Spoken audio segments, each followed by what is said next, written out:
think, I could be wrong, I think Hi, Ravi. Can you hear us okay? City of Abbotsford volunteer program. I can hear you guys. You get groups that do that? They might. I have to ask that too. When you see the before and after.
We have a quorum, so it's 10 o'clock and I will call this meeting to order. The first, number 2, we just are looking for a recommendation that the agenda be adopted for the meeting today. Moved by Lynn, seconded. Sure. Yep, all right, so all in favor? Yes, I know you're Don. I did know that. Right, adoption of the minutes, recommendation that the minutes from June 15th be adopted. Is there moved by Dawn, seconded by Alex, all in favor? And I see everyone online as well, so that is approved. We have no presentations. We'll move on to item number 6, which is reports, and I think Mark Neal is going to start out with an introduction. Great, thank you, Councillor Dreesen. Happy to be here today at BIPAC. It's been a while since Planning and Development Services has been here. What we're sharing with you today is introduction to a development application process review. We're undertaking this process really to look at ways to streamline and make our development application review process as efficient as possible. We did this a few years with the building permit process, and we're just starting to see the fruits of that labor now through Trevor's leadership. And we're just looking to replicate that process and look for opportunities to improve on our processes. We have hired a consultant to help us with that. It's a team of 2, Alan Nielsen and Sherry Hurst.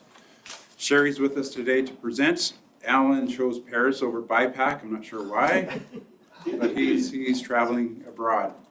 So I'll turn it over to Sherry to give the presentation. Questions throughout the presentation, please. We want a good conversation and want as much input as possible. Also joining us is Heather Cower, who's the Director of Community Planning. She'll assist with questions, as well as Trevor Welsh from Building and Blake from Development Planning. So with that, I'll turn it over to Sherry.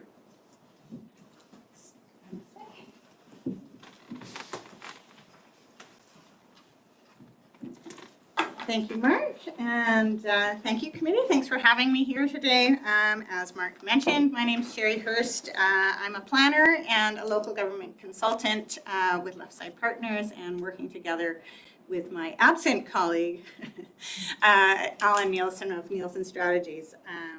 Yes, I won't, seems like a pretty good excuse to be in Paris, so I'm sure he's disappointed not to be here today, though. My purpose here today, as Mark mentioned, is really twofold. One, to explain the development approval process review that we're undertaking and talk about our approach to that review, as well as talk about some of the findings that we're coming up with, but also to hear from you as a committee. Hopefully you have some feedback or some input to the process. Maybe you have some direct experience with the application process, or maybe just through comments in the community that you've heard and feedback you might have or ideas you might have for improving it. So after I go through my presentation, or even during, please feel free to share that feedback, and I have a couple of questions for you at the end. So I'll just start Sorry, and I do want to point out, I always throw something in a presentation just to keep you on your toes. We've made this presentation to a few committees, so my apologies for referring to DTAC instead of BIPAC at this point. But again, yes, we're here just to outline our approach and to listen to the input from the committee. So just an overview of the assignment, really, and Mark already touched on this. The city is looking always, I think, to improve their processes. You've probably heard a lot in the news lately about the province's push to approve housing units, get projects approved, get projects built. So this is one part of that, but also Abbotsford is continually looking to make sure that they're providing excellent customer service to developers and applicants as well. So we're looking at opportunities to streamline the process, maybe make it faster, figure out what those challenges are and identify those and look for ways on improvements that we can be making. And that is the entire process. So the minute that the application comes in, and those are OCP amendments, rezonings, development permits, development variance permits, subdivisions. So when those come in, even the applications themselves, are they easy to fill out? And then where do they go from there? Do they, when they're going through the internal referral process, the communication points with the applicants, all the way through to the approval of the process. So what happens during that time and how can we improve upon it?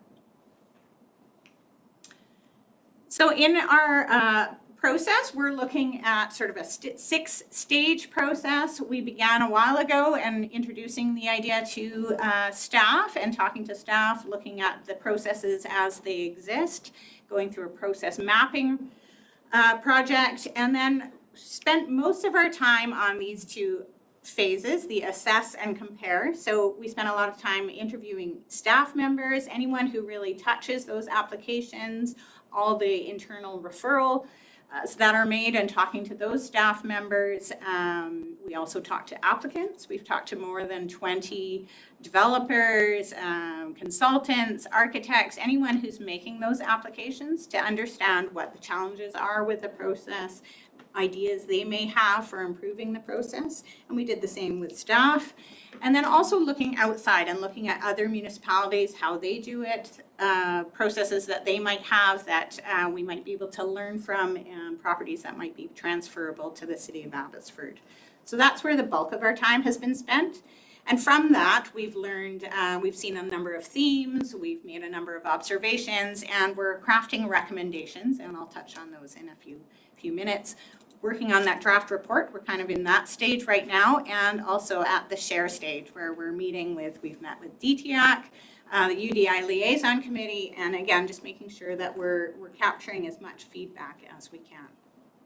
And ultimately, we will be reporting out to council. So I touched on those engagement opportunities already. Again, we've interviewed almost every city staff member that has a role in the process. We've been to council already once just to check in and let them know what we're doing. We're meeting with committees. We've met with the industry liaison group and continue to interview applicants as well. And again, these are the check-in points. Project team. The project team is mostly Blake and Mark, and we've been meeting with them throughout the process, the committees, and again, we're looking ahead to meeting with council in December. So I just want to touch on some of the findings that we're coming across, and again, this is a work in progress. At this point, we're still looking for input, and we're refining some of these.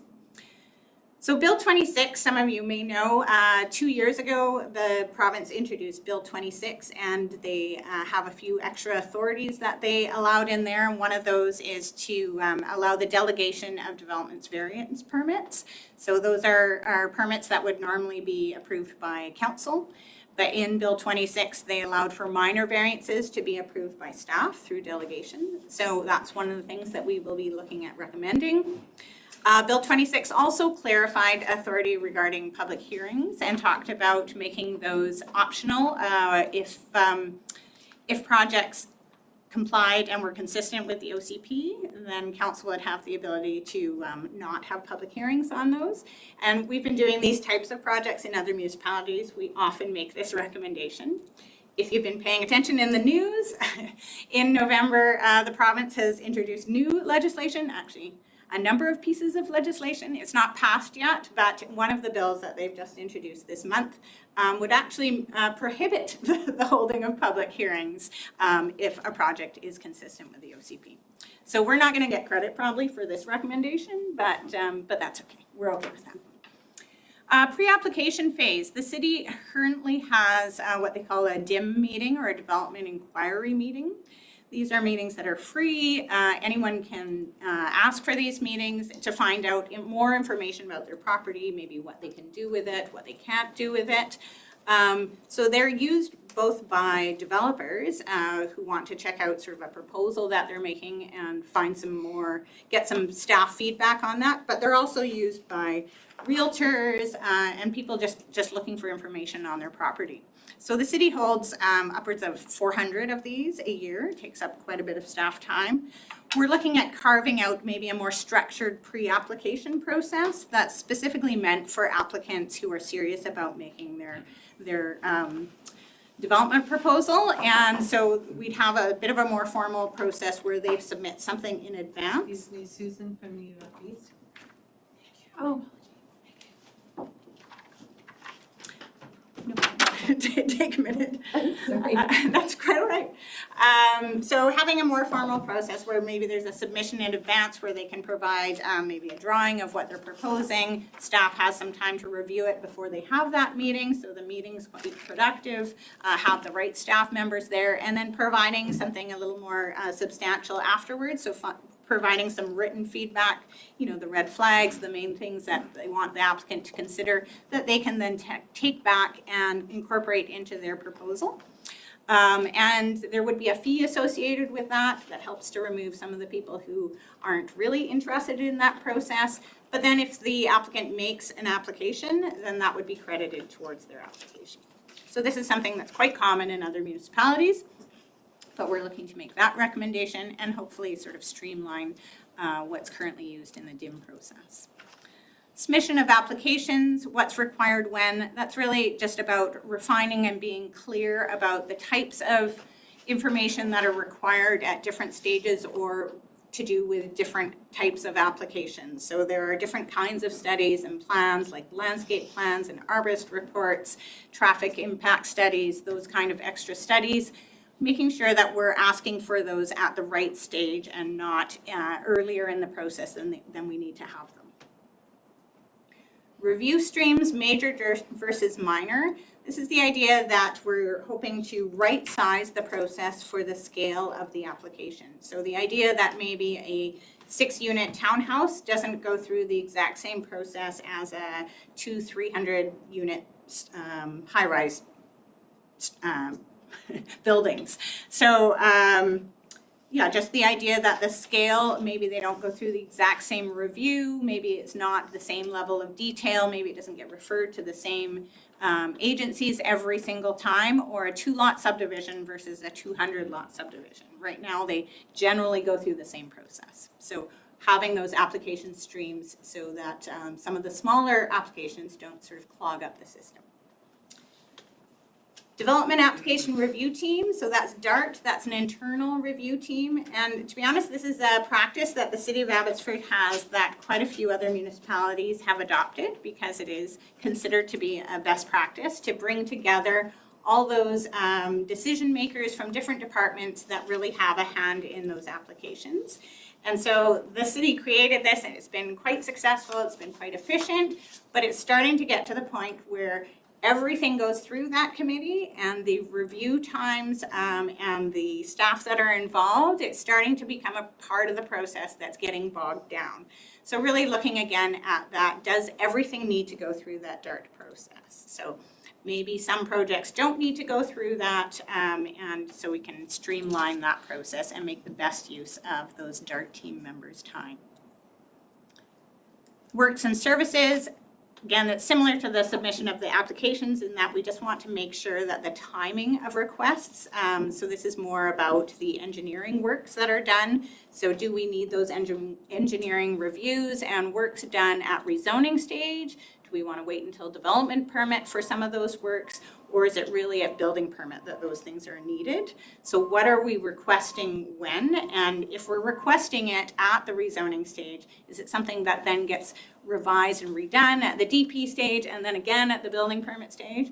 But also making sure we're not waiting too late in the process. Developers don't like to wait to the end of the process and then realize that they didn't have space for their solid waste, or recycling receptacles kind of thing. So really making sure that we're asking for things that are appropriate to the scale of the project and at the right times. The role of the file managers are really that single point of contact for applicants. Their applications are looked after by a file manager, usually in planning, sometimes a development engineer, and making sure that that person isn't just collating the information that they receive from the referral departments and then passing that on to the applicants, but really using their judgment, making sure things are prioritized because they're the ones that also know the applicant's intent and are working together with that applicant. So making sure that they realize that their role is to add value and to make sure that all the information from the city gets to them, but that if priorities need to be made or judgment needs to be applied, that is their role. And that is happening right now, and I don't mean to suggest that it's not, but I think for some file managers are really good at doing this, and sometimes, again, that comes with experience and confidence, and some still need to work a little bit at it. So making sure that that file manager role is clear. A few more, again, referrals. When do projects get referred to? Right now, they get referred to all departments all the time. In other municipalities we've worked and we've created what we've called in the past like a protocol agreement that sort of establishes, hey, if it ticks these 3 boxes, X, Y, and Z, then for sure a referral needs to happen. But maybe if it's not one of those 3 priority projects, that's okay. We know that you understand the parks bylaw or the master plan, and we're good with you going forward without needing a referral from our department. So really thinking about, does everything need to go to every referral department? Technology, this is something that the city's working on, improving its technology, making sure that we get to a point where we're being able to make our digital submissions, that we have tools for applicants to be able to track their progress of their applications, so they don't have to phone the file manager all the time to find out where their project is at and waste their time and staff time doing that they can go online and see where the project's at. They can understand when it's been to DART so they know they can plan their own resources. We've heard quite a bit about wanting to have that feedback so they know how to plan their own work on their end. And that sort of steps over into communication. So having that consistent communication. We've heard from applicants that they really want to know that they're going to hear, again, where their project is in the process, but making sure that it doesn't matter who your file manager is, you're still going to get that consistent communication at certain points of the application. And lastly, just building on the culture of finding solutions. So this is something that knowing a few other municipalities where we've been doing this work that the City of Abbotsford actually does quite well, but making sure that all file managers are aware of sort of that ethic of working together with applicants and developers to find solutions and having that flexibility. Sometimes allowing the flexibility with file managers means that mistakes might be made, but again, supporting those planning professionals to be able to make decisions and move forward applications, not just for the applicant or the city, but in building the community. So those are some of the findings and observations we've made so far and that we're building recommendations around. At this point, I'd like to ask if the committee has any, questions, but also feedback on what you've heard or what you've experienced is good about Abbotsford's development approval process, any experiences that you have, any ideas you have about other places that you've heard that might be good for us to follow up on, or practices in other communities. Any questions? Comments? Go ahead. Yes, Don. I'm waiting for everybody else to You start. can start. You're a great person to start. Always me. Let's start with you. Congratulations to you guys for doing this, because you know how it has been in the last decade or so, where people just start to believe the perception of Abbotsford is Dr. No, and then work your way towards yes, kicking and screaming. To see the communications is fantastic. Consistent communications is going to solve so much of the issue. And then when the file manager goes on 2 weeks holidays, sorry, I was talking about Mark there for a second. We need to be handed to somebody who understands that we need the thing to continue on, whether you're lying in Paris somewhere or whatever. Yep. The other thing that I've heard a lot of is, and that is, give me the application, give me what you need and when you need it, and I will provide that, because I've got that team, not that's what I've heard. And, but don't come to me and say, I need everything to this point before I'll put you in the line. And then you bring everything after overtime, et cetera, and then all of a sudden it's like, oh yeah, but you need these other two things. And right now, especially at interest rates that right now, it's really difficult to make money at this game now, right? And to provide the housing, and we want to provide housing, those of us in the industry, and the more we add, the more pain we add, the more bottlenecks, the more it costs, therefore more the building costs, therefore the higher price. Jared from BC Agriculture. Thank you. Hi, Jared. No, man, it's okay, it's only me. 25 minutes. So, the clear communications, clear handoffs on holidays, no surprises. The more surprises that we get, the more it costs, and therefore the less affordable that property is going to be for the end user. And here we're in a housing crisis. Yes.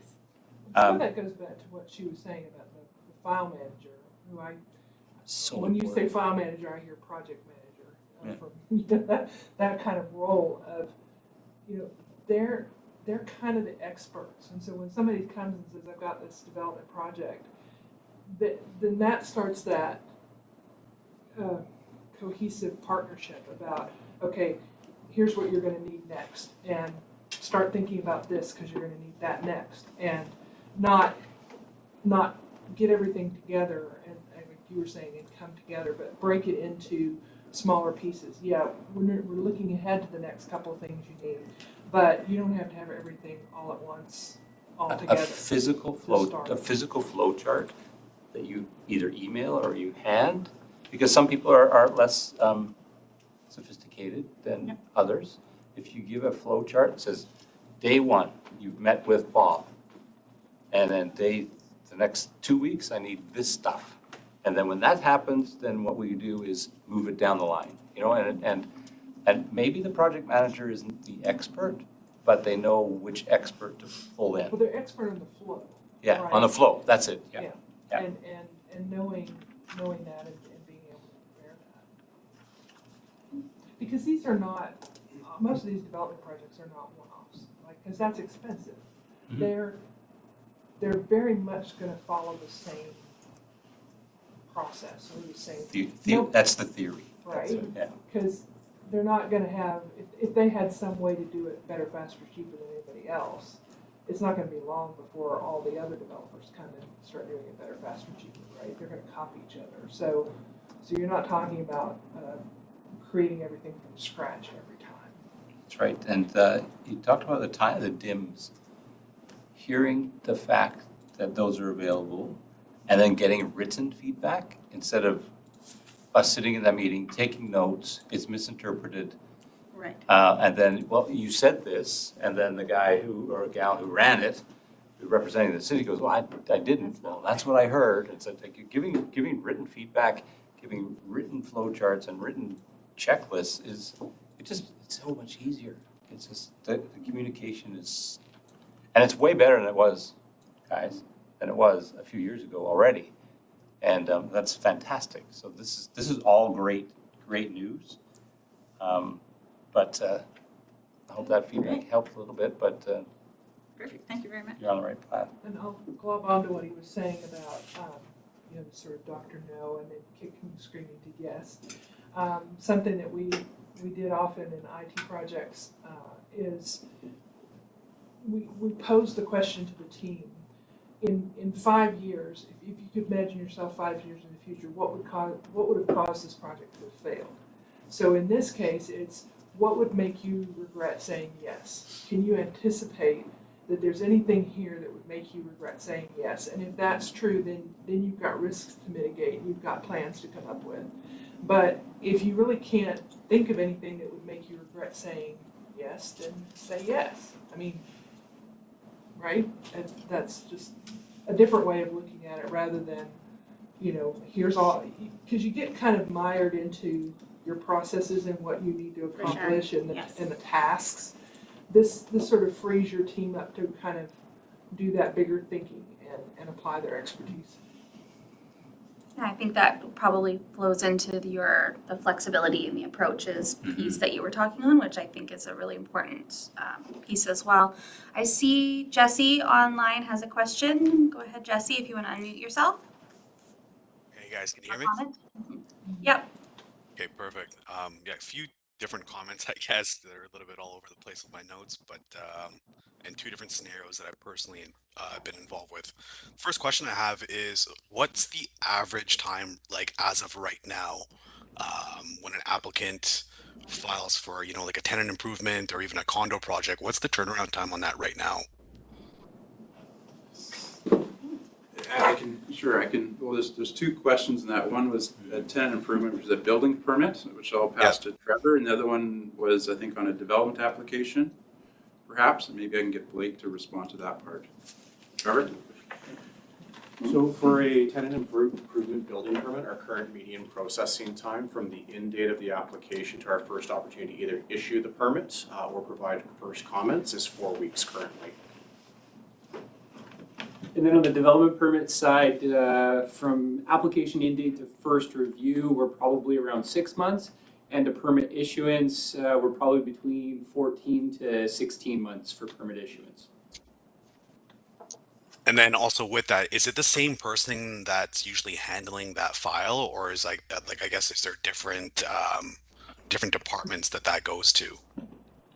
On the development permit side, any planning approval will be held by or be managed by one file manager. But as we transition and move to the building department, there will be a building official involved in the building review. Okay. And then also sorry, go ahead. When you're going through the building permit process, as that's handed off to the building official, if there is a precursor planning application, we'll circle back to that same planner. So we don't look for a new planner to jump into it. We would connect back to them so there's continuity through the project. Okay.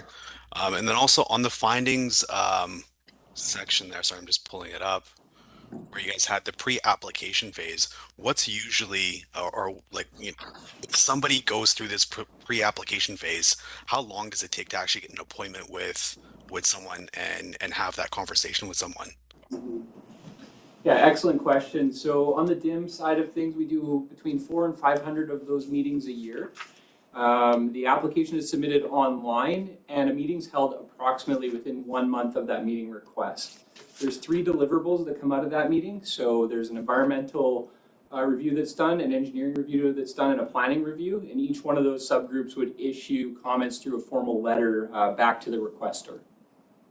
Okay. And then thereafter, if there's, once it goes actually to that phase where you're going through all the plans and everything else, and there's variances that come up, how long does it usually take to get those meetings?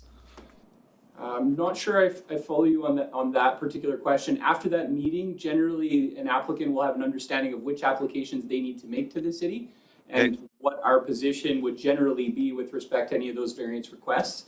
But it would be up to the applicant then to submit the application and move through the formal application process. Okay. Yeah, those are just a few of the questions that I noted down. So that's all I have for right now. Just 2 comments that I will make. I've got 2 clients doing 2 different things. One was a commercial tenant improvement, and it was for a pharmacy. So they had to go through the whole process of applying for permits and kind of going about that route. But it took them almost, I want to say, a year before they could even start their project. And now they're carrying the cost for, I think it was like 9 months of that lease. And I mean, who's ultimately going to be affected is the end user. Um, just because, the cost of whatever they're doing there is, the user's going to have to pay for, right? So I was curious, like how can we streamline that process? Want me to take that one? It's a great question, Jesse. I don't know the specifics of that circumstance that you're raising. In some cases, depending on the permitting, the building permit review, there's a number of different departments that can touch that application, which can add time. And sometimes there's an issue with the quality of submission. And there's a lot of revisions and redlining that happens on that permit review. So I don't know what's happened in this particular case. We just completed the building permit review process, and we've made a number of efficiencies with that project. One thing was we went to 4 streams of building permit reviews to try to streamline the simpler and more straightforward permitting processes. We've just digitized our inspections process, and we'll be digitizing our building permit application process, hopefully early next year, and a number of other improvements that Trevor could go on for forever on, and maybe I'll pass it to him. But this time last year, our building permit wait time for first review was 23 weeks. We're now down to 4 to 5 weeks. So there's been a number of changes that we're trying to improve on those timelines and those efficiencies. Did I capture it all, Trevor, or do you want to add to that? Yeah, I could just add, and it sounds like based on the timeline for the pharmacy, it may not have gotten a chance to take advantage of all the efficiencies and improvements that we've put into the process now. Some of the things we're trying to do with the approaches is because we do find when we hit that 4-week mark, especially for the TIs, it's not often we're able to always issue the permit right away. So what we're trying to do is provide better communication up front on what are those permit requirements going to be, what are some of the other approvals that might be needed in order for us to be able to successfully issue that permit first go around. So one of the things that we did as those updates back in April when we launched a lot of this stuff was we also updated our webpage to have customer-centric resources. So what we've done is we've created a page specifically for tenant improvements to really try to find ways to better support business owners that are looking to do work on their business or open up a new business in the community. We've also built as part of that as an application guide for tenant improvements directly geared for those business owners to try and answer all the questions of what's everything I need, what are all the things that could potentially come up, so that as that application comes into the process, we work quickly and efficiently to review it within that 4-week range, but then hopefully ideally we hit a point where we can issue that permit, or at least the customer is already aware of potentially some of the coordination that might be coming along with their building permit application. For example, if there's changes to the exterior of the building, they'll know that there might be a development permit application that comes hand in hand with that. So trying to provide as much information targeted towards business owners right up at the upfront of the process. And hopefully, ideally, as they're planning projects or looking to open in businesses in Abbotsford, they're going to that page first to try and take a look on, okay, what's the process going to look like? What steps am I going to need to take to get my permit through the process successfully? I will just actually check in with Alex Mitchell online. She had a hand up earlier. Did you have a question or comment, Alex, or? Nope, popped it back down. All good for now. Okay. Is there anyone else who, Susan or Jared or newbies that can get popped in a little bit later? No comments or questions from you guys? Okay. We'll go back to Dawn. You had something else you wanted to say? Is it easy to find on the website that what you're putting, because the Abbotsford website is not the easiest to navigate despite the work that's been done on it? Yeah, so what we did is we worked with our partners in marketing to try and make sure, because to be honest, I'm not a web expert at all. Yeah. I'm definitely a building code one, but not a web expert. Yeah. So we worked with our partners in marketing to go based off of some web-based rules that the city has to try and make sure that it's easy accessible. So one of those things is, so when you go to the city's webpage, right up front, there's little buttons that hit for building permits. You can click on there. As soon as you go through there, you'll see a bunch of nice little pictures, which just takes you right into the tenant improvement area. So you're usually about only 2 clicks away from being able to access that information on the webpage. try to put it with nice visual graphics. So hopefully it's easy Nice to find. improvement. Yeah, exactly. So from talking with our marketing folks, it sounds like it meets all those good user experiences, but we're always open to hearing feedback as well. Even on our guides, if there's more information that would be available, we're happy to always hear about that so we can continually improve and make sure those resources are supporting our customers in the way that we're intending them to. Thank you. Any other comments or questions? No? Yeah, I think that I would also say special thanks to Alex at the Chamber as well. I know that the tenant improvement process was something that they were quite vocal about as well, looking to make some improvements on. And just as to Mark had spoken as well with the building permit process, so I think this process is to streamline in the same way that we did with the building permits and brought it from 23 to 4, that they did, I should say they brought it from 23 weeks to 4 weeks. I think that is the intent behind the development, this process with the development application. So it's, and the findings are quite, probably with the lack of comments, they're consistent what you said with what people have been hearing. Yeah. So thank you for your work. It's great. Thank you. If I can just Go ahead, in Mark. closing, Yeah. I just want to say thank you to the committee for your time and for your comments. If you have more that you want to share, I know there's staff in the room and your comments might be filtered. If we want Sherry and Ellen to hear the unfiltered version of those comments, if you share comments with them, we don't hear those comments. They're going to theme the feedback and provide us themes. But if there is more information you wish to share, we can definitely put you in touch with Alan and Sherry to provide that more wholesome feedback if you wish. All right? Great. Thank Awesome. you. Thanks, Sherry. Thank you. There's no recommendations, so just the second report's item 6.2. I think Carrie Lynn might be introducing, or It's someone. me. Oh, okay. And good morning, BIPAC committee. It's great to be here today to have an opportunity to share with you some information on our business retention and expansion strategy for the coming years. This was a council strategic objective that made it into the strategic plan for this year. I'm going to turn it over to Carrie Lynn, who's going to introduce our consultants, Val, and I'm not sure who's here from Chassis, but it's the Community Health and Innovation Hub from UFE that are assisting us with this strategy, and greatly looking forward to hearing some feedback from the committee as we go through the first part of our background report for this new strategy. Thank you, Catherine. Thanks, Councillor. Good morning, committee. I am Carrie Lynn. I am the Director of Economic Development, Intergovernmental Relations. I think I've presented a couple of times to this group.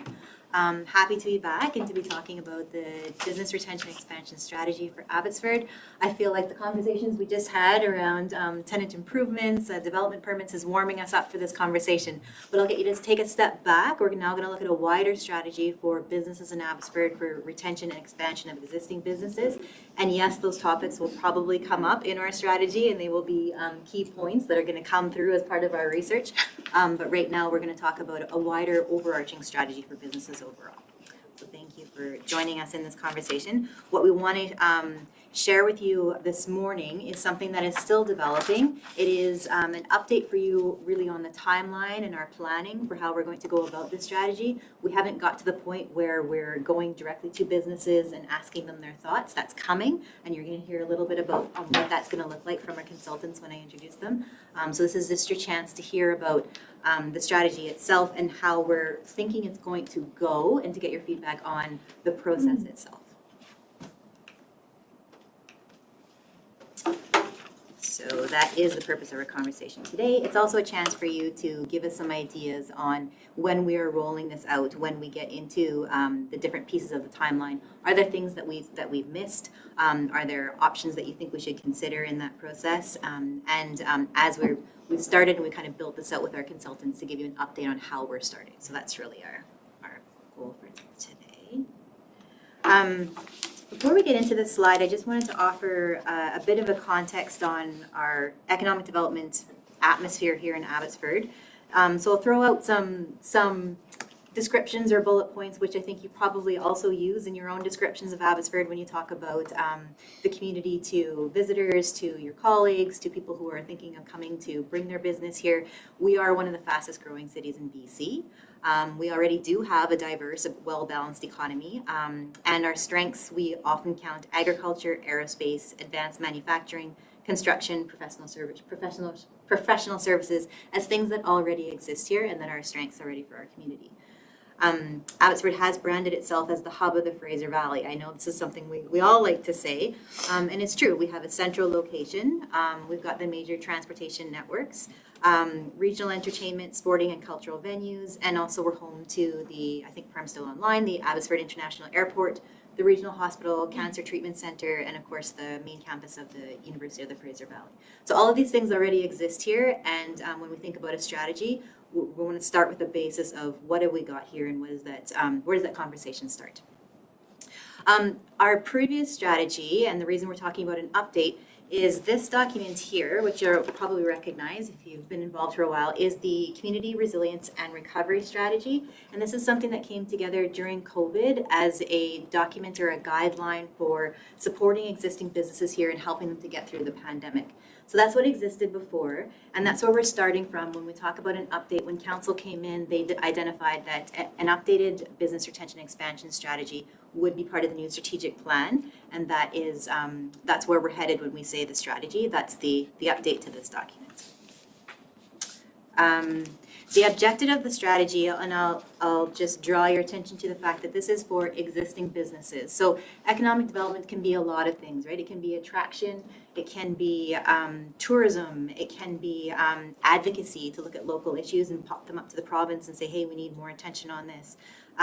It can be the work that we're doing with the Fraser Valley Alliance around attraction. What this strategy is particularly is looking at existing businesses.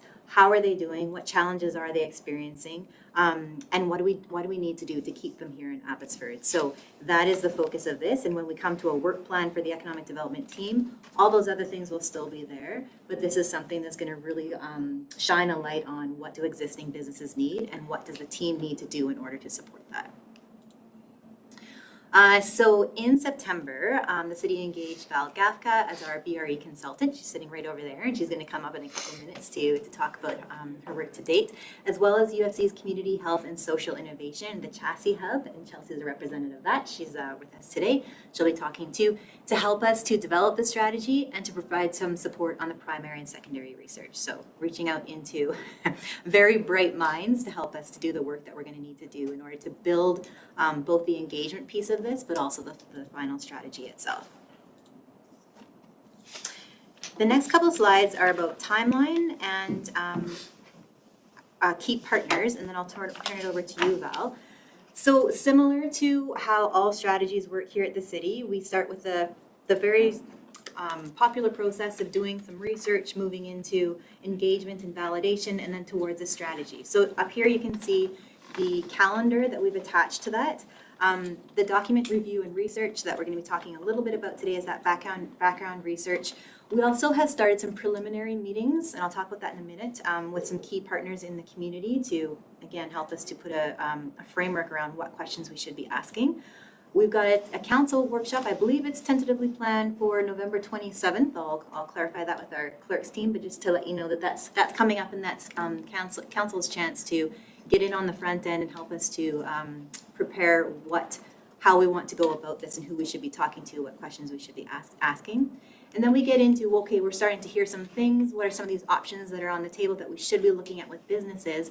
By the time January, February of the new year rolls around and we put out an actual survey to businesses and validate some of our thinking, we want to have some ideas on the table.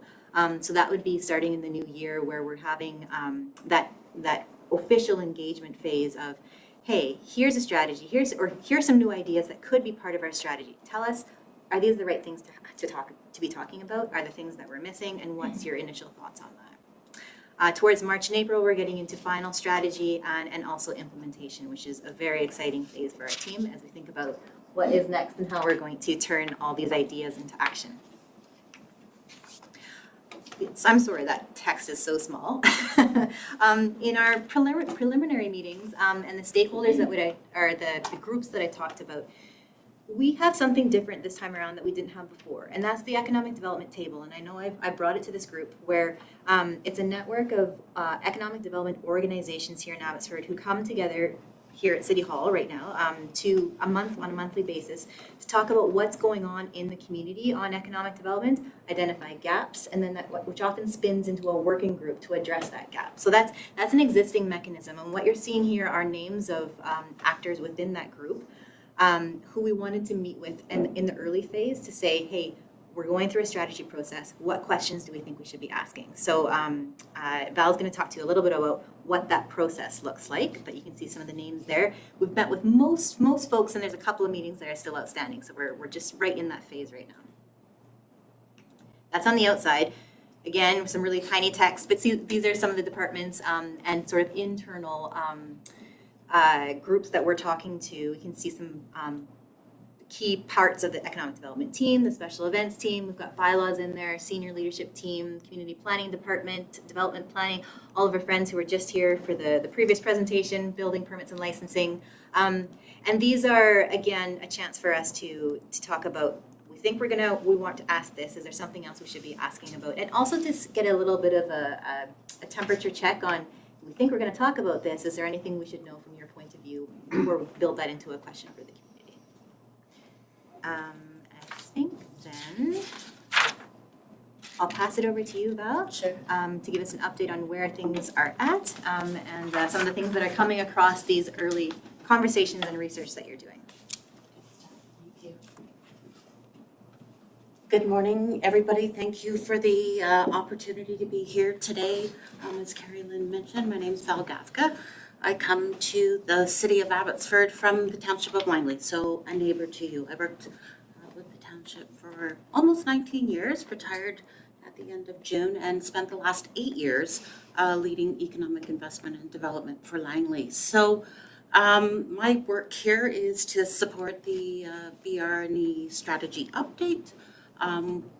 The work to date, if you will, stage one involves really a document review and some research work. So taking a look at a number of different internal and external strategies, reports, the strategy that Mayor and Council have developed for the next 4 years, plans, survey results, maps, etc., just to have a general lay of the land in order to be able to develop sets of questions that we would have then for the stakeholders that we're meeting with. We've got some kind of preliminary findings and some synthesizing that we can do across organizations from that work. We also developed a set of general questions that would help to guide conversations with external organizations in a way with there being some consistency in what we're asking. And we also looked specifically at the organization itself. So if we talk about the ADBA or the chamber, what they're actually working on in the community so that we could dive a little bit deeper into what that looks like. As Carrie Lynn mentioned, we have had a number of meetings to date, and those meetings are really truly conversations. They are discovery. We want to get some insights into what stakeholders are hearing from their membership or for the community that they represent. And to date, we've put together a bit of a summary, if you will, of what we're hearing externally as well as internally through the department meetings that we've had with staff in terms of understanding what people see as the strengths, the weaknesses, the opportunities, and the threats, which are typically external to the organization, and taking that information and moving forward in a positive way, looking towards how do we now take this information to explore options, to develop aspirations, and what would true results look like.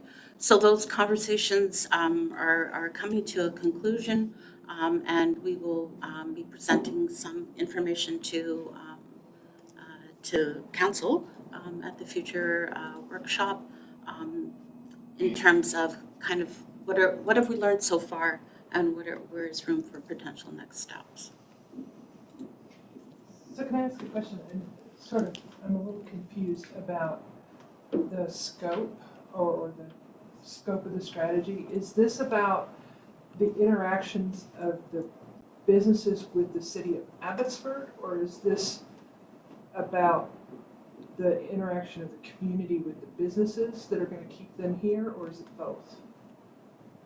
Do you want me to answer? Sure. Yeah, I think it's twofold, really, right? So it is twofold. It's about how does the business community overall interact with City Hall as a regulator, as a processor, but it's also how does Abbotsford as a community function, right? And as a business community, there are a number of business organizations as well as sector organizations that are doing lots of work in the community, right? So it's to understand how does that all kind of come together.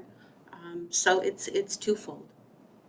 Because it's just one of those things from COVID, from the pandemic, everyone got used to ordering in, right? DoorDash for instead of going out to restaurants or Amazon or some other online delivery versus going to the store. And then you got compounded with all this traffic and parking and, you know, just the logistics of getting around a city that's growing as much as we are. And so I was just curious about whether that was included in, you know, how do you get people out of the comfort of their snuggie on the couch to come out and support the businesses that are in Abbotsford. And if you're looking at it from that perspective as well. Well, It sounds like you are. Yes, for sure. And one of the pieces that we see already is increasing public awareness, right? This is what is happening, or these are the potential opportunities of what could happen with existing businesses to help them stay and expand. I was going to mention, and it's my fault for not putting in the presentation, the business walks that took place downtown about a month ago are a good example of, I think, how we're hoping that through this strategy we can build the relationship at the same time and have some of those open-ended questions. There were a lot of visits to local businesses. I can't remember how many there were, There are 161 businesses. 161 businesses downtown where we tried to make sure we met with each one.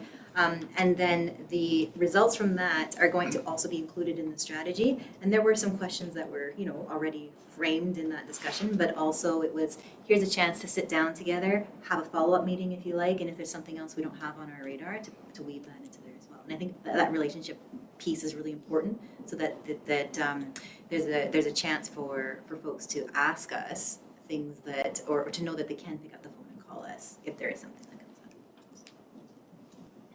up. We have a follow-up, are you? Sure. Struggling businesses are often too busy to engage.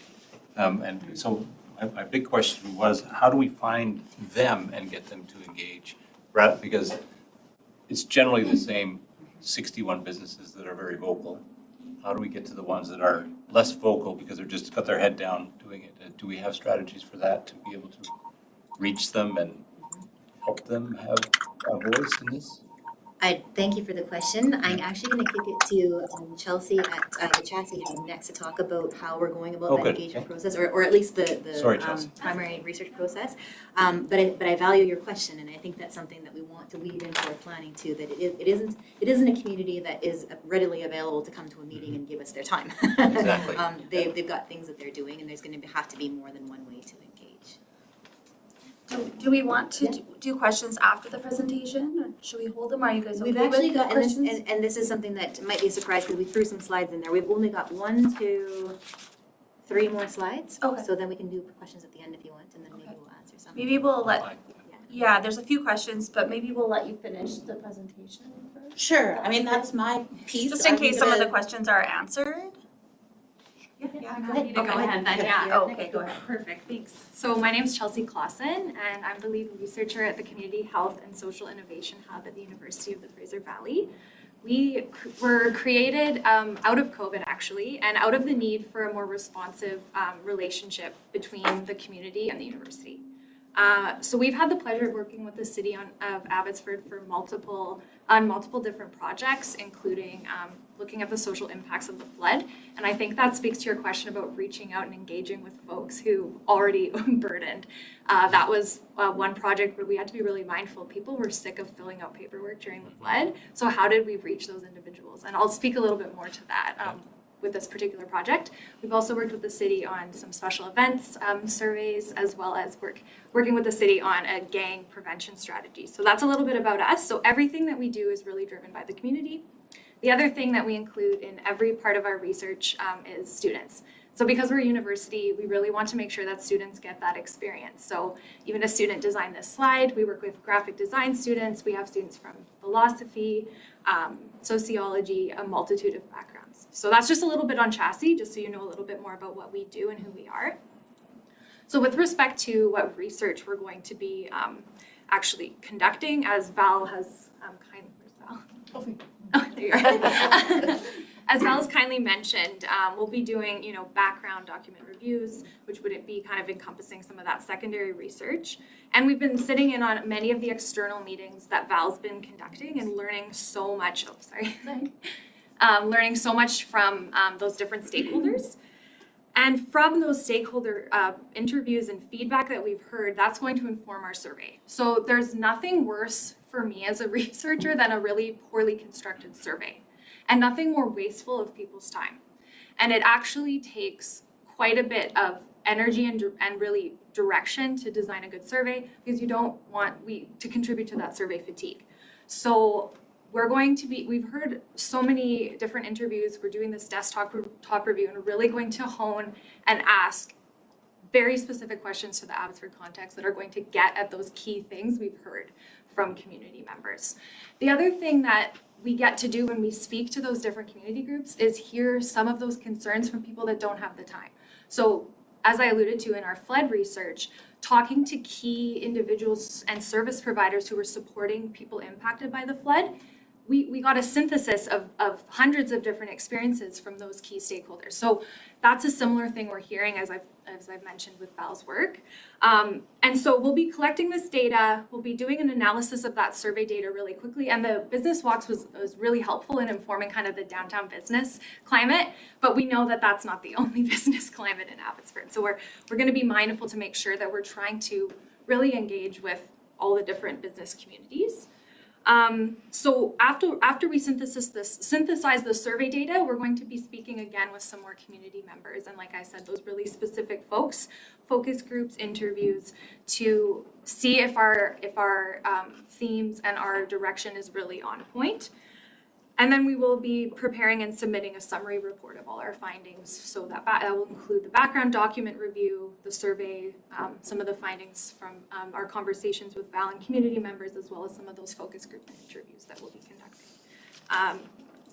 So yeah, and then we'll be helping consult on any drafts. I think that covers what chassis portion will be. Whoops.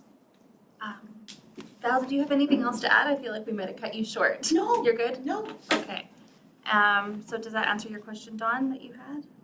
Well, so I think it brings up that they're aware of the question and that they're going to be looking for it, because it's the quiet people that are, they have 10 employees, they're just trying to make it, and the economy is not going to get better from here for the next little while, right? So we're going to see increasingly more struggle, unfortunately, in my world anyway.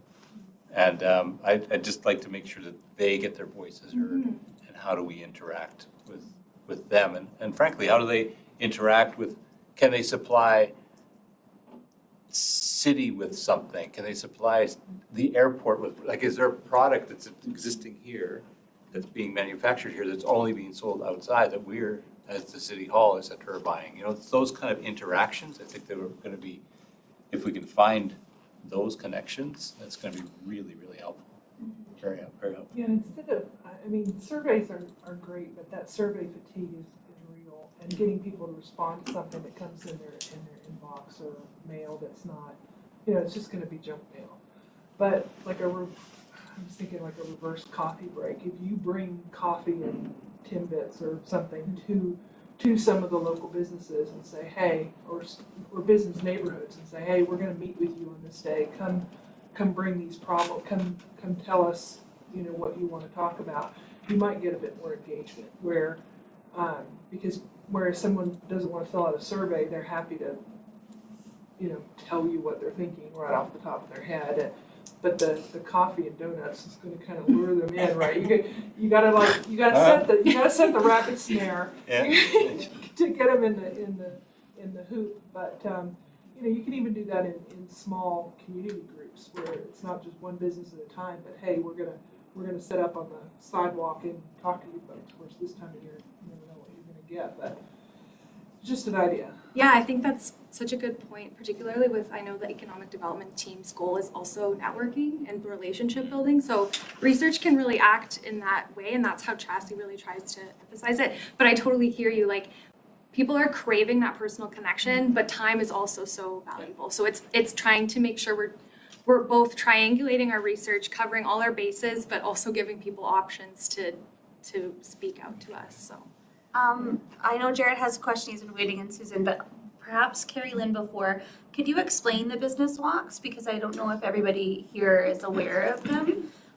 Because I think that model is kind of overlaps with what was done, and I believe that that's going to be planned for other communities or areas of Abbotsford, I should say, hopefully. I know they take a lot of time, but as you said, there was a lot of feedback, and so that was really I think it was a successful, but you can speak to it. Yes, I think you've done a great job From my perspective. starting it off. The business walks took place about a month ago, and it was an interesting approach. It's a provincial model, but it's an activity that's actually done together with council and with organizations in the community. We did pick the downtown because it's a nice tight little area that has a lot of businesses and a lot of different kinds of businesses all in one area for Abbotsford. So as an example or a way to test the water, it was a good one to start with.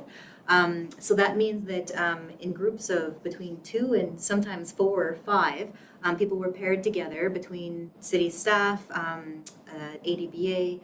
Actually, it was done in partnership with the ADBA, so also with the Chamber, with Tourism Abbotsford, UFE. There was all kinds of groups there who got paired together to visit different businesses. There was a standard survey that we used, which was the Provincial Business Walk Survey, but it was a conversation.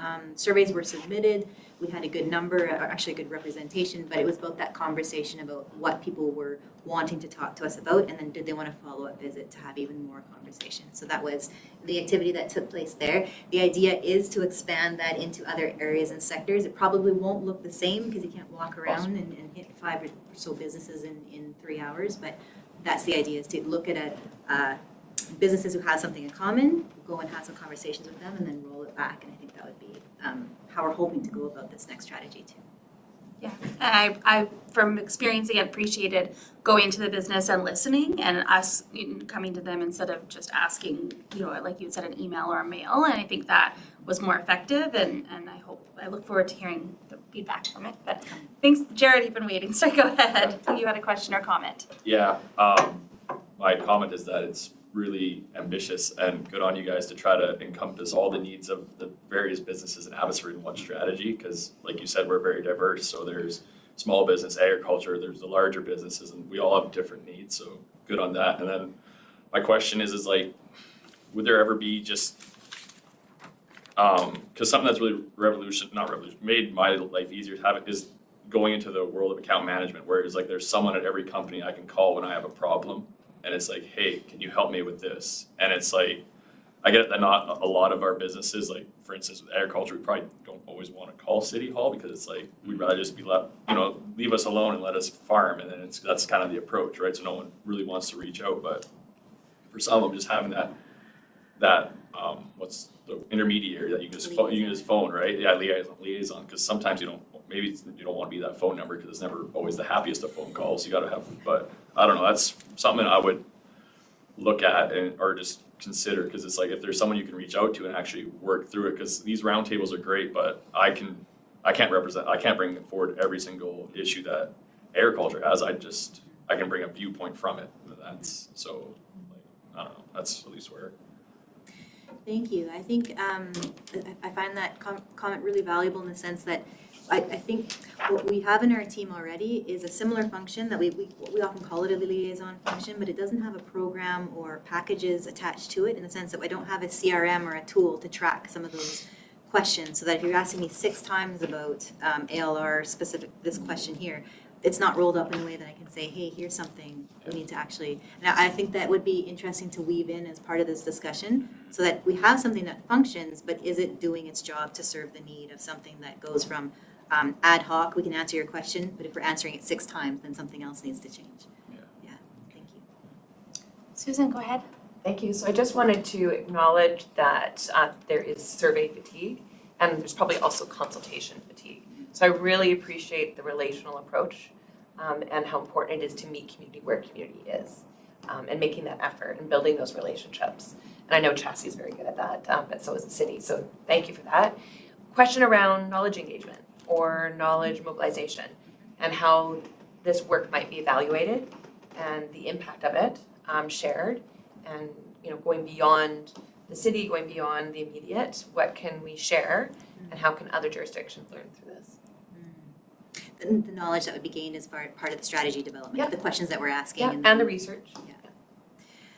Great question. And I'd love to have more conversations about it. My first thought is that through this economic development table that we have a network sitting ready and waiting and curious about what we're finding. So I think that would probably be a natural fit for us, is to feed that back in. I think that's planned.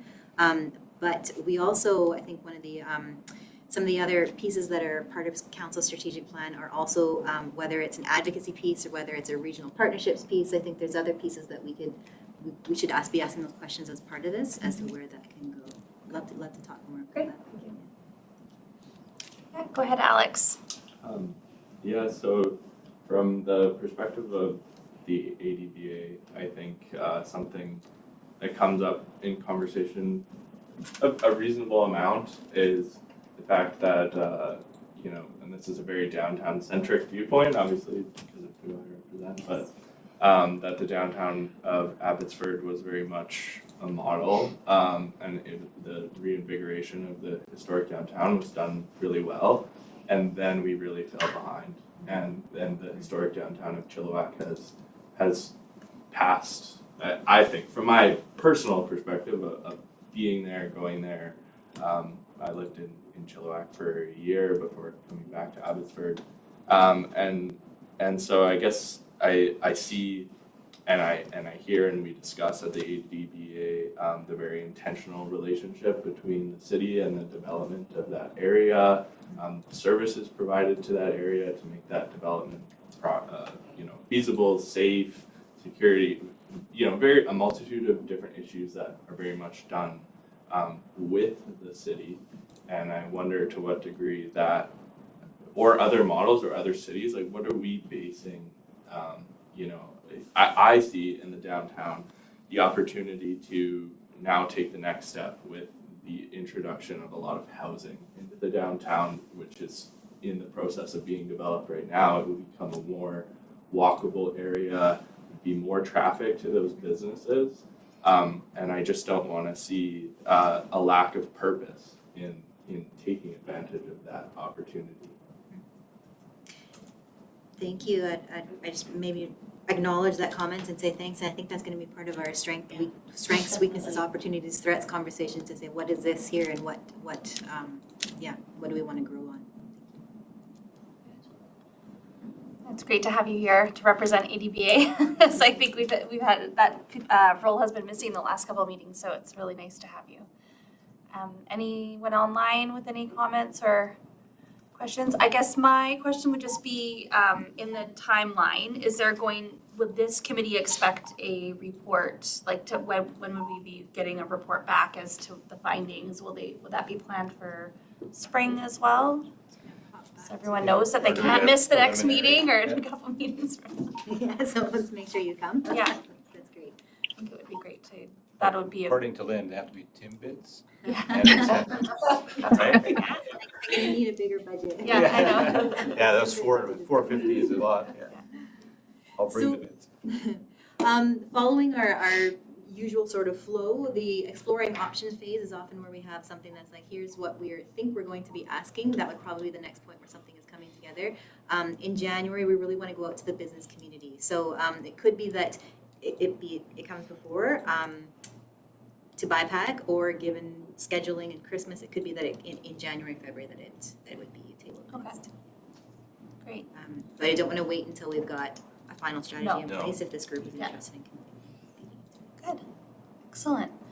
I think Alex Mitchell had a comment or question. Go ahead, Alex.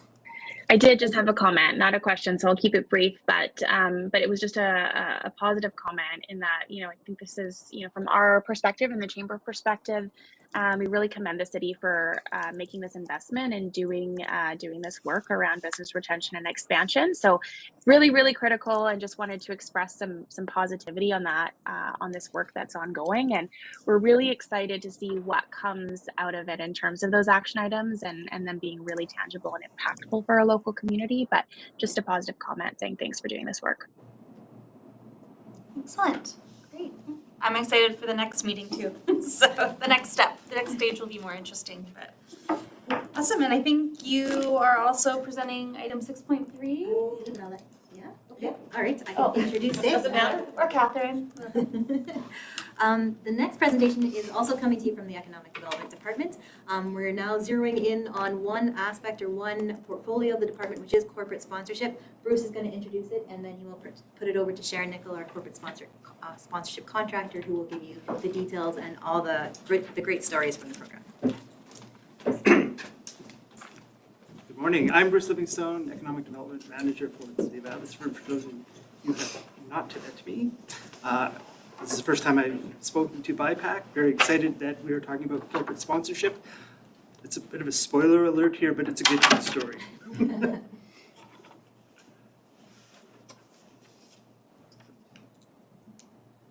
The agenda for today. We just wanted to provide you with an overview of the program and the results that we've had in 2023.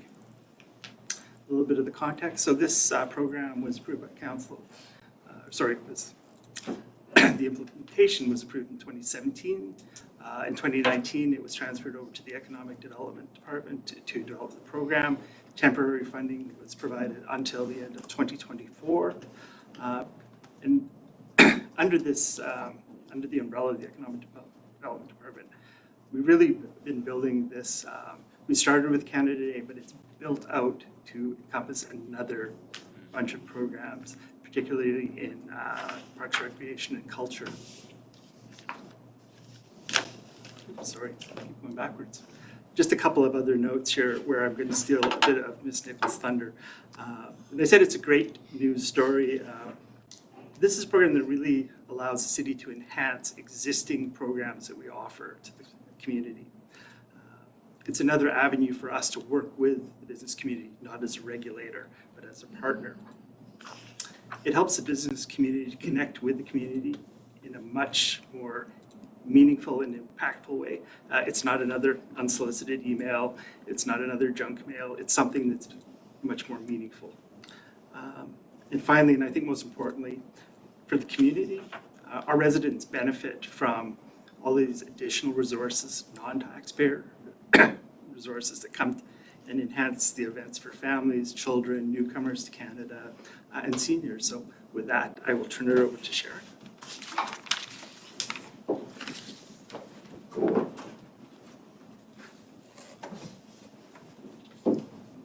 Now, you don't have moonshine in that. As if you better start passing it around. Not today, no. I'm from Tennessee. When I see a mason jar, I think moonshine. Unless it's brown and then it's tea. Right. Today it is not. We're good. My name is Sharon Nickel, and I am very fortunate to be on contract with the city to do corporate sponsorships. It is a pleasure to have the opportunity to talk about the positive impact of corporate sponsorships here in the city. So I'm going to move forward here. So here is our programs. So as Bruce said, this is partnerships with local businesses. So corporate sponsorship seeks for a triple win. We want to partner with local businesses, organizations in Abbotsford to enhance a program, to make it better in some way. This sponsorship makes the activity better for the residents of Abbotsford, but also better for the city. It's going to reduce costs for taxpayers, and in return, the business will receive valuable marketing benefits. Hopefully, it was a conversation I'd had with the business earlier to give them the marketing benefit that they're looking for. So that's that triple win that I'm always looking for, something good for the city, good for the business, and good for the residents of Abbotsford. 2023, there's 14 programs that I want to highlight. I'll try to talk quickly so you don't have to listen to me for too long. 2022, we had 5, so this has been a big increase. To start off with, in March, Spring Break Fest. This particular partnership was a great example of working together internally and with local organizations. My coworker, Kim O'Sullivan, who does filming, she had put out some contact information from Creative BC to Bruce Livingstone about how they wanted to be a little bit more involved in the community. There's a lot of filming, as Alex can speak to, a lot downtown, a lot in Mount Lehman, and they wanted to do something for the community.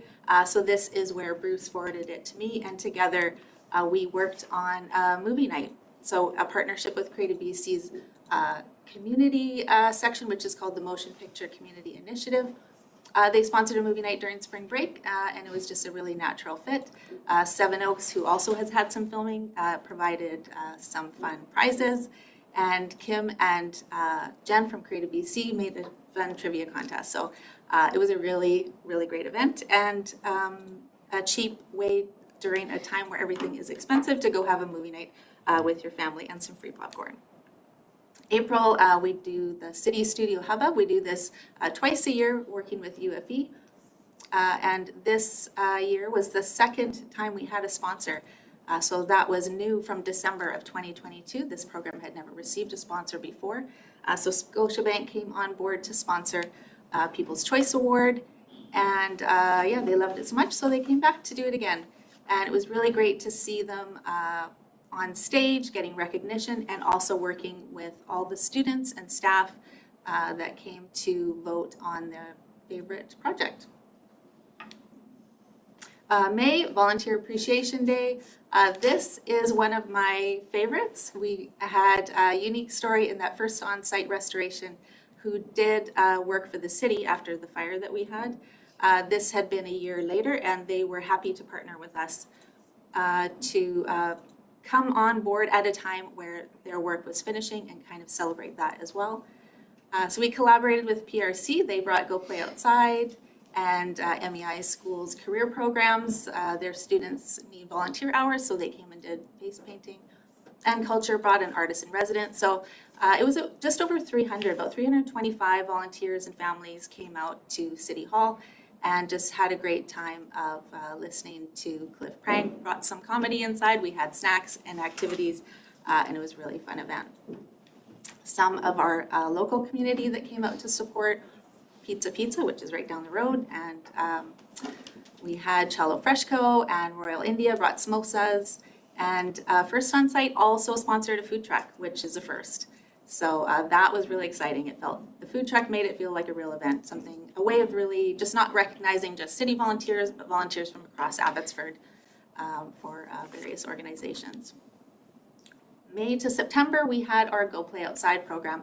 So this is a program that started over COVID, where families, a lot of programs were being canceled, and Go Play Outside came on board to do pop-ups in the park. And this year, we were approved to do sponsorship for some of their Friday activations, So we had Fridays from May to September, and we had sponsorship from Home Life Realty for 3 activations. Abbotsford Connect sponsored one, and TELUS and Fortis BC also sponsored one. So they came on board to Mill Lake and set up a tent and were able to meet with the community.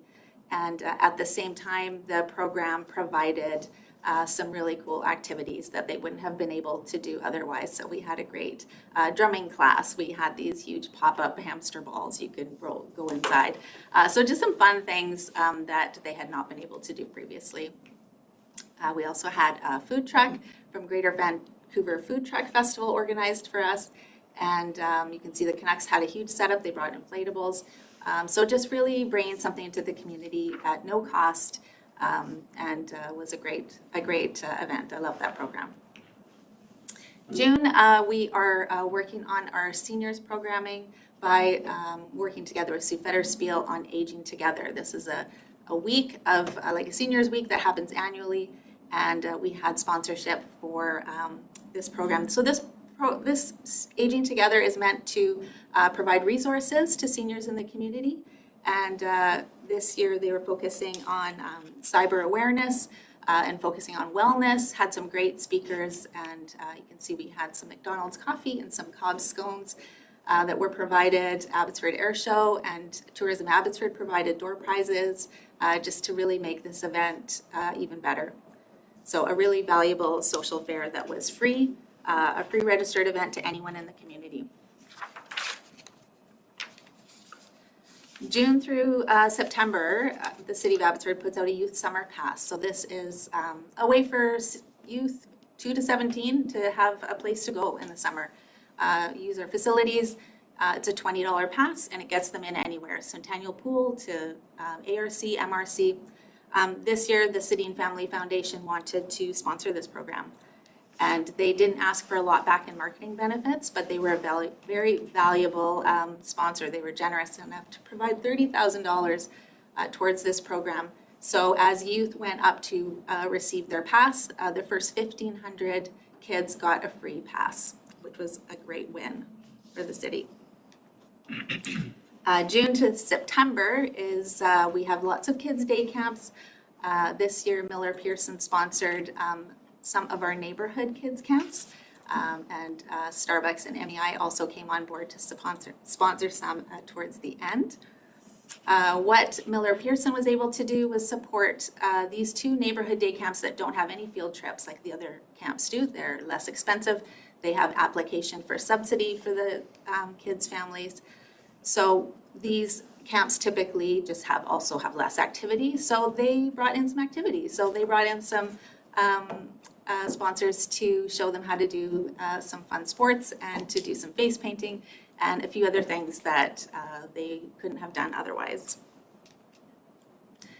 July, obviously Canada Day, and I've got some really fancy, super nice glossy brochures that I've got on the table. Happy to show for those of you in the room what they look like, and they have some stats on the back.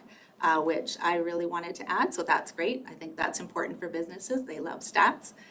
So we are celebrating the sponsorship of Canada Day in 2023 with $18,000 of cash sponsorship. Fraser Valley Auto Mall being our big one, sponsoring the light show. Abbotsford Canucks, Blackwood Home Hardware sponsored the Sand Zone, and Unitech Construction sponsored the Slide Zone. And lots of in-kind sponsors, including Fraser Way RV, Elite Fire Protection sponsored a misting tent, and Tourism Abbotsford sponsored the golfing, mini golf. Yep. So Fraser Way RV, I'm going to quickly touch on that for a moment. That is a great partnership. They helped us achieve what we call our Midas touch. So this is our multicultural, inclusivity, diversity, accessibility, and sustainability. Those 5 things we really wanted to work on for Canada Day, and Fraser Way RV brought in free shuttle service. So they brought shuttles so that as we expanded our footprint way up into Exhibition Park, that parking lot extends huge. So to get from the end of that parking lot down to Rotary Stadium was a long distance, and there's a big hill in between. So they just did shuttle service for hours, just looping around from one stop to the other. And that was great to see that being used and being impacting the community in a positive way.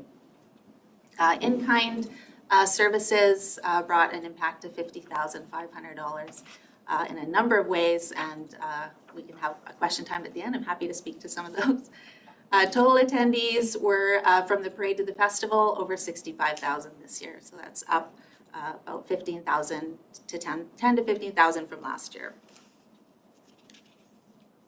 There are some of our fun zones. There's the sand zone, which honestly, kids just want to play in the sand for hours. And the Reach Gallery, the Slide Zone, Tourism's Mini Golf Zone, and Fraser Way RV brought one of their Canada Day wrapped cars. July to October, some of the PRC programs, the Try It Wheelchair Basketball event. We do some Try It events. This year we had a sponsor for the wheelchair basketball event.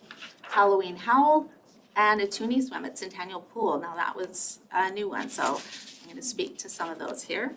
So the Toonie Swim was by Fortis BC. They came on board to sponsor that, which was awesome. So it was a free swim.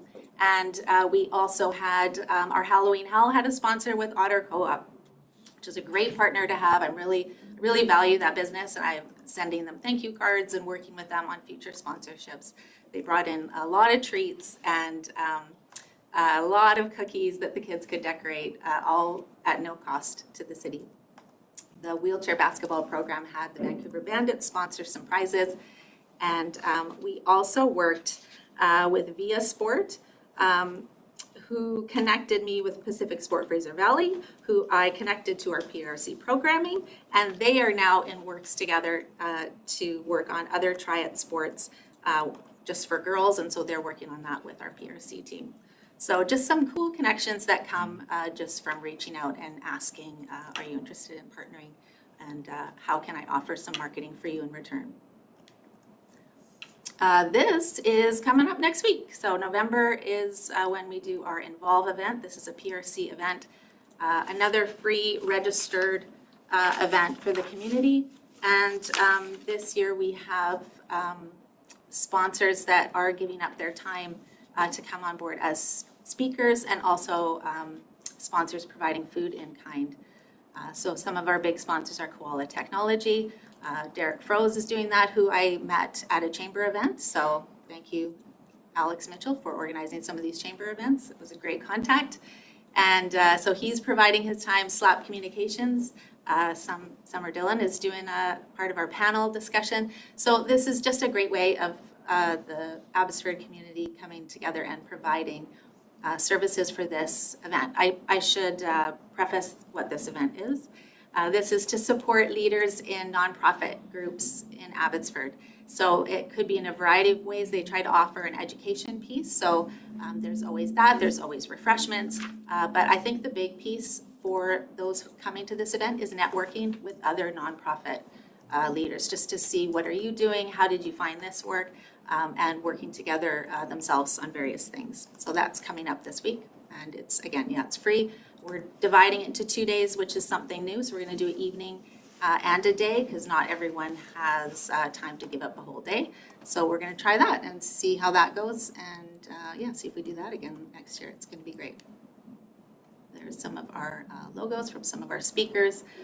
Staples is providing a lot of materials for us, and Starbucks is providing coffee. One Day Hugs and Mugs is coming, which is a new business that I've never worked with, and they are fantastic. They're bringing a lot of goodies, so I think you guys should just register and come.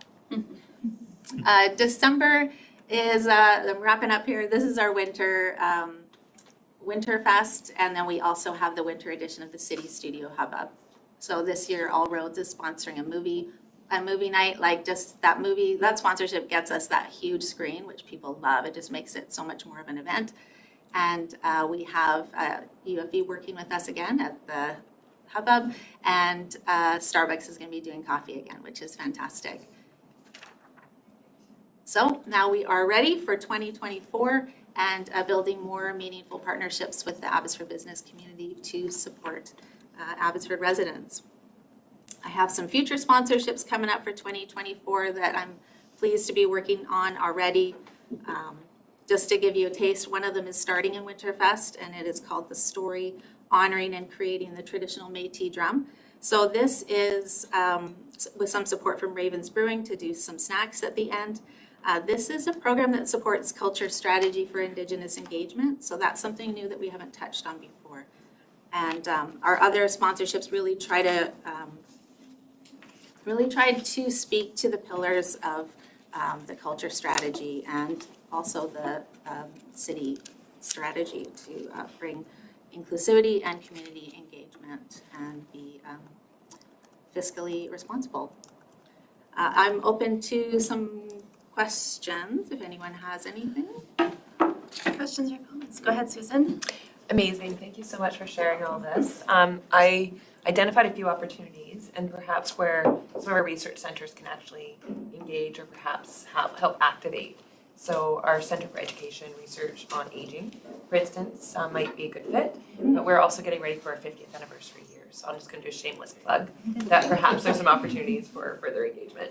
Yes. And I know we're very active with City Studio and the Hubbub, which is an amazing partnership. Yeah, it is. It's a great one. I'd love to connect with you a little bit more on that later. Thanks. Yeah, go Don. Weirdly.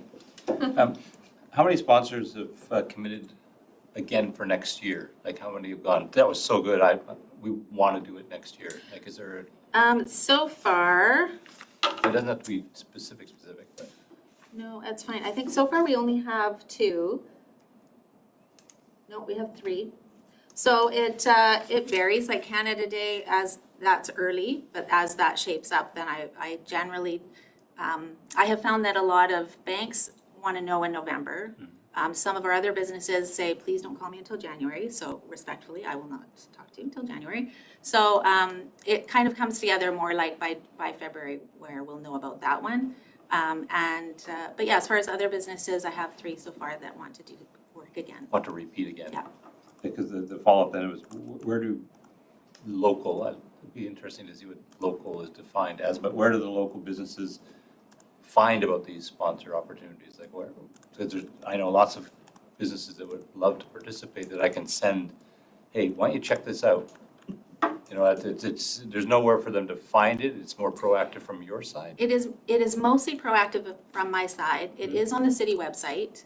And there We spoke about that earlier. Yeah, that's right. But it is on there. Yeah. Bruce and I have spoken about it. We had the opportunity to speak at a Rotary meeting, so that was great. So I enjoyed speaking about corporate sponsorship, and Bruce talked about it. Chamber of Commerce, for instance, Alex. It's also in our economic development newsletter, which includes the economic development table, but also about 700 other businesses or signups here in Abbotsford. So it's been distributed through our existing mechanisms, but it hasn't received its own marketing push yet. Its own thing, because there are lots who would be interested in sliding in, you know, type of thing. And I'm just wondering how the message was getting out, because I haven't heard it. Okay, well, that's good to hear. So I want to make sure also that I'm not asking the same businesses to do the same thing year after year. I don't want to exhaust a relationship with them. I want to be careful to, if it's something that they love, I don't want to take it away, but I also don't want to keep asking them. So I'm always looking to reach out and make new contacts and new relationships. And if I can work with a local Abbotsford business, that's ideal. A lot of businesses that have funding for sponsorship might be a Canadian chain, but I get to talk to the operations manager who is an Abbotsford resident and cares about his Abbotsford program. So I focus on businesses that are impacting Abbotsford in a positive way, and I want to connect with them. So that's kind of where I start and then reach out. So there's no definition that I need to do when I'm filtering out, talking to somebody about this. Well, Is there what you're are a saying, few. just send them to me. Yeah, just send them to me. Yeah, I'll do the filtering. There are a few businesses, obviously, we can work with restaurants that sell liquor, but we can't work with a brewery directly. So there are some businesses on our corporate sponsorship policy, which Bruce talked about the history. They developed that early on by, I think, between 2017, 2019, they worked on what does the policy look, or 2019, they worked on the policy. So we have a guideline for me to go off of, and that's been a great jumping point with me to connect with parks when we're doing, they have sponsorship for a team in the park. But like a Ravens or one of those can't really step in. Yeah, so, well, Ravens can in that they are catering, that's their catering business. So if you do exclusively liquor sales, then that's not something we can do. So that is where I kind of go, we can do this, but we kindly can't do that. But I can send you, I know, another organization, maybe Abbotsford Police Foundation or the Reach Gallery. I'm happy to share what's good for Abbotsford if it's not, maybe not a fit for us in that business. Yeah. Good. So. Okay. If I have the links or the information, I will gladly share. I think it's a brilliant program. Awesome. Yeah, I just think that every one of those guys should have re-signed by now. My approach is a little different. It's like, that was awesome, wasn't it? Here's the check. Just gonna need you to sign right here. Yeah. I appreciate the question. I was wondering too, sort of how much recruitment is done, but also at the same time, knowing that the approach, you have to be a little bit careful with your approach in the community too, because there's a lot of different relationships with them. So you can't necessarily have a huge sales spiel, but at the same time, there's a lot of great things happening, and I think it's shaping up to be very impressive. Alex, you had a question or a comment? Yeah, just I was wondering if there's like sort of minimum amounts that you're looking for. Just, I mean, from the perspective of the benefit to the city. Obviously, these large companies, Cobb's, banks, they bring a lot of value to the city, but it brings a lot of value to the businesses if the city is open to smaller, because small businesses are not going to be having the departments that these big businesses have to.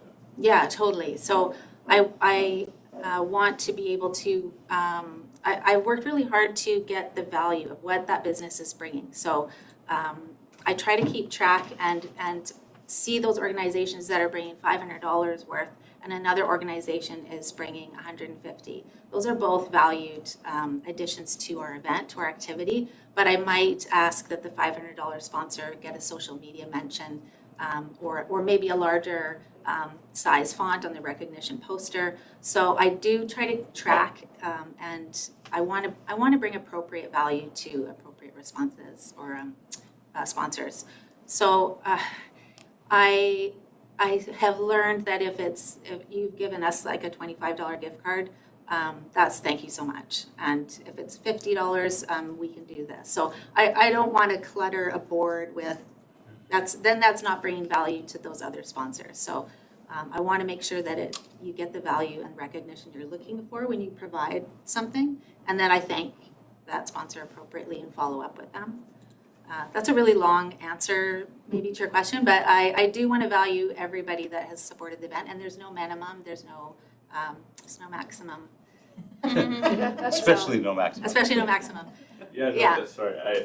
I mean, I'm sure everyone is, used to tiered sponsorships, and you get more for your money. All that. I just didn't know if I was talking to a client and saying, hey, you might be interested in this. If I would be expecting, can you actually afford to do this? But right. Some of them, like Canada Day, we've got partnership packages. So in terms of cash partnership packages and the recognition you get, those are set. We're going to value people who are in these various packages as it's lined up. You know what to expect, and we will follow on our promises. There are other ways. That doesn't mean that's the only way you can support Canada Day, and I'm big on customizing a partnership package for someone when it works. Things like movie nights, we have set by a previous consultant, looked at evaluation chart and looked at what was going to work for Abbotsford. So a rink board would be, $200 a year. A movie night would be, you can ask $2,500, that would be appropriate. So with that valuation chart, that's kind of where I started back in 2022. But I also, I can customize that. There's a lot of businesses that might not have $2,500, but what they can bring is I'd like to contribute in-kind services in this capacity, which are just as valuable. So, awesome. You kind of alluded to it, but is there a pretty clear conflict of interest, guidelines, you can't, be donating 100, if you're gonna get it invested, or anything like that, where just for the appeal of it, where it's this company is sponsoring this event put on by by City of Abbotsford, and they're never getting checked for any, so it doesn't look like they're buying their way to a favor, Gotcha. Yeah, I think I know what you're saying. So there's a couple ways where I'm trying to be careful, be cautious, and so I can see the companies that, for example, that the city has maybe spent this much money on this business.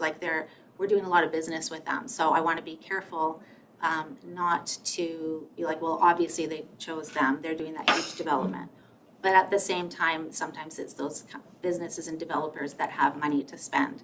Yeah, mine's more I'm gonna spend, I'm gonna sponsor the event for $2,000 and I expect my name to go to the front of the building permit Oh, line. gotcha. Yes. I haven't. Yeah. Well, no, that's what I mean, where you see those favorable situations. That's I don't see it as I just wanna make sure it's pretty clear that this is what we if it's written out, then you avoid the situation. Yes. In that respect, when it's a business I haven't worked with before, and it's especially if it's a developer or larger organization, I run it through Carrie Lynn, and she looks at is this a business that's actively looking for a permit right now, and then I keep them on a separate list, and then I don't approach them if they're in that process. So I do try to be cautious that way for sure. Yeah, that's just something I was thinking. you wanted to try to look like you were bribing Yeah, someone. I want to absolutely Yeah. unequivocally state that I anybody know, who's I'm got not an saying active- it's happening. Yeah, no, I'm and we are very careful about active development applications. We don't engage with businesses like that. So that is a process that is in place already. We're also very conscious of large suppliers that we have corporate relationships with as well. So there is a process where we do vet who we're connecting with. So just wanted to be clear. And did you say that you have these events for like 2024? You have them listed out, the ones that you're looking for sponsorship for? They're on the website? Great question. No, they're not listed on the website in terms of here are available programs you can sponsor. Just in terms of if you're interested in sponsoring some program or activity at the city to reach our economic development department. But that's a great idea that we can. Because I was thinking when he says it's almost like a GoFundMe, but not that casual, right? But it's sort of like, hey, we're planning. So, for example, we've got kids' day camps, and so we're looking for people to sponsor activities. So you might have people who know how to do crocheting or Christmas ornaments or some kind of crafty thing that would be willing to come and do that in exchange for sponsorship. If we know what they are, But if they know it's what- egood for us to sell it. So it's like the cart before the horse. You got to know kind of what's happening and then say, oh, here's how I can fit into that. Yeah. Good feedback. Oh, go ahead, Carrie Lynn. I was gonna say quickly, I think this is an interesting conversation and we just started the program, so it's showing that there's growth and there's a new conversation that we're having now that these ones that Sharon's been building each year, the list has been getting longer. We started with Canada Day and now we're at 14 or how many programs you presented now. So it's nice to know that people are now ready to see the list and they want to see it again, and I think that shows the longevity of the program and sustainability of it. So it's nice to have this conversation to hear those. Susan actually had a comment first, and then we'll go to Alex. Thank you, and you've explained some of this, but my questions in my department, so the community engagement portfolio at UFB, we also get lots of requests for sponsorships. Of course, we're pleased to support many organizations across the Fraser Valley. So we, with Chassis, have developed a decision-making toolkit that helps us evaluate the different opportunities and requests through our principles, and our principles based on partnership, agency, inclusion or inclusivity, and recognition. So it helps us make a decision, and then we evaluate as we go through the life cycle of a project or a partnership, and then we can also report on the impact. So it's we're testing it right now, like this year, as we get ready for our 50th anniversary year, and I'm happy to share some of our learnings and the framework. Awesome. Yeah, thank you. That's great. Thank you. Go ahead, Alex. Yeah, I'm just again, I'm approaching this from the perspective of how to bring value to Abbotsford businesses, and I'm wondering if it would make sense to integrate this into the business walks. Like there's a survey that gets asked. There could be a question: are you interested in corporate sponsorship with it? Just because I think from a small business perspective, you don't have a part of your business that's devoted to sponsorship. It's not on your mind. You're not gonna go to the city website and try and find this page, but very easily the city could send you the link to that page. They're already engaging with you during the business walk. Yeah, I was fortunate to be a part of the business walk, so I got to meet with 30 businesses that day. And some of the businesses, I'm like, okay, this is not the place that we're gonna approach, right? But there are other businesses that maybe they mentioned something that they wanted to see more of, and I said, I'd love to work with you on that. So I got to meet a lot of new businesses. I took some of their cards and their names, and now I have added them to my master list of people that I might want to approach if the fit is right. So the business walk was very valuable for me, for sure. So yeah, I appreciate that comment for sure. And can I follow up on that? Because I designed lots of surveys, and I love that question, if it's specific and not open-ended. Would your business be interested in sponsoring events for seniors, children? Like give them not a yes/no question, but give them which one do you want? And then we'll follow up if you're interested. I think that might be a really, really good way. Just another way to get the word out, right? As you say, you're growing the program. I imagine you could develop an automated follow-up too. Oh, easy peasy, yeah. Boom, send a link to that portion of the website. Yeah. And align those interests. Yes, exactly. Yeah, interesting. Love that. Any other questions or comments on this? I had a question. I was, because this initiative sounded like was from 2017. Are there other communities that do they have programs like this? Like, was it something that we saw happening around us and that we're replicating, or can you speak to? I can't speak to what the consultant initially found. Maybe I can. Or maybe Okay. somebody will know. Yes, this came through our Parks, Recreation and Culture department as something that came from the city of Coquitlam. So Coquitlam was known to be doing this and actually very successful at it. I'm not sure if they are still running their program. Okay, they are, yes. But it was modeled after the very successful program in Coquitlam. Beyond that, I'm not sure that any other community has adopted this. So, yeah. I can answer a little bit for what I found. Thanks, Catherine. For what I found in the last year and a half that I've been here. After Canada Day, I jumped in with Canada Day, took a breath, and then spent some time reaching out with some questions to other municipalities. And it was interesting to see where corporate sponsorship lay. Sometimes it was in marketing, and sometimes it was in PRC, sometimes it was in special events, and always helpful and relating to these people. And now I've got other people I can ask if I have a question about some of these sponsorship approaches. But yeah, so it's out there, it's just housed in different ways. So housing it in economic development, I think, makes a lot of sense. We can look at numbers and we can say, in 2022, we brought in $36,200 in cash, and in 2023, we brought in $77,200. And that's 74% of that funding this year is going to PRC community building programs. Perfect. So to house it in economic development, it's like there is a financial impact to the city, but then there's also this positive community building impact that I love to speak to as well. Awesome. Yeah, no, it's really, really exciting, and I think I get the sense that the committee here is suggesting a more proactive approach. So I'm excited to find out how well your numbers do in 2024. Yeah, for sure. Thank you. It was really good feedback.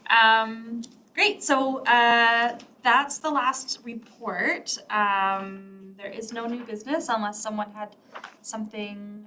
I'm open to anything, being mindful. Okay, good. So then I guess we'll just, yeah, go ahead, Lynn. You have something? You and I emailed about the yes. Technology folks that were doing, yes, and you found the old report. I did. Gonna come back? Perhaps when we adjourn this meeting, I'll chat with you about that offline, and then I'll be able to give you an update on that. But yeah, that was just regarding website and digital strategy report from our last meeting. So yes, thank you for bringing that up. Yeah, they had a plan. Yep. And it was just an update on execution. Yeah. Yeah, thank you. Yeah, no, thank you for that reminder. And as soon as I saw your face this morning, I remembered it and thought, oh, I gotta. I'm like, yeah, I should remember follow up that. on that. Yes. No, there is something. I have a note for that. So, Okay. anyways, anything else? I don't think so. Great. So we'll move to adjournment. I just need someone to make the recommendation that this meeting be adjourned. Thank you. Moved by Lynn, seconded by Jared. I saw your hand first. All in favor? And we are adjourned. Thank you, everyone. No meeting in December, and I don't know if our committee meeting schedule is out yet for 2024.